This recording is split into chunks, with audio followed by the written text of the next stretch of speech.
एक गाय घास चरने के लिए जंगल में चली गई। शाम ढलने के करीब थी। उसने देखा कि एक बाघ उसकी तरफ दबे पांव बढ़ रहा है। वह डर के मारे इधर उधर भागने लगी। वह बाघ भी उसके पीछे दौड़ने लगा। दौड़ते हुए गाय को सामने एक तालाब दिखाई दिया।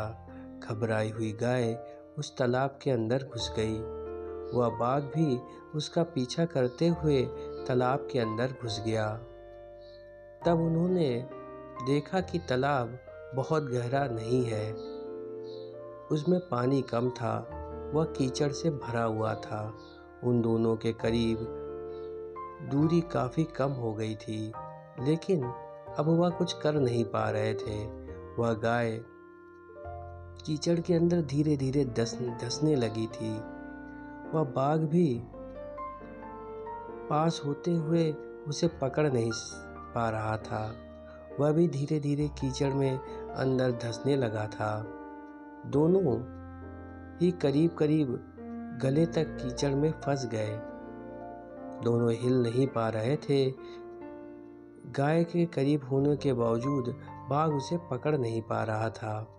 थोड़ी देर बाद गाय ने उस बाघ से पूछा, क्या तुम्हारा कोई गुरु या मालिक है? बाघ ने गुर्राते हुए कहा, मैं तो जंगल का राजा हूँ। मेरा कोई मालिक नहीं, मैं स्वयं ही जंगल का मालिक हूँ।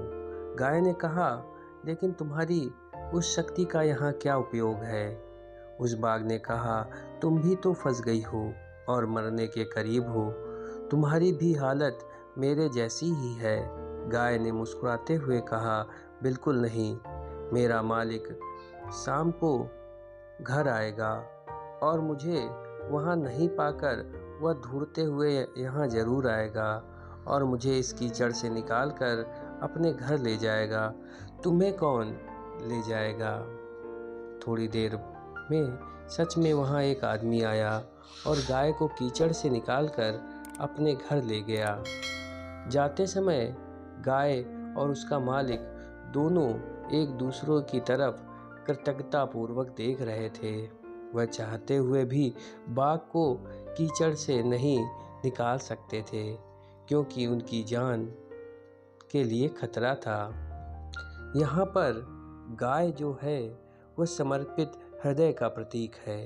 बाघ आपके अहंकारी मन का प्रतीक है और मालिक ईश्वर का प्रतीक है।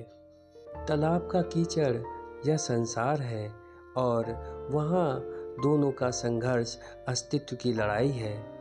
किसी पर निर्भर नहीं होना अच्छी बात है, लेकिन मैं ही सब कुछ हूँ, मुझे किसी की सहयोग की आवश्यकता नहीं, यही अहंकार है और यही विवश होकर बीजारोपण बन जाता है।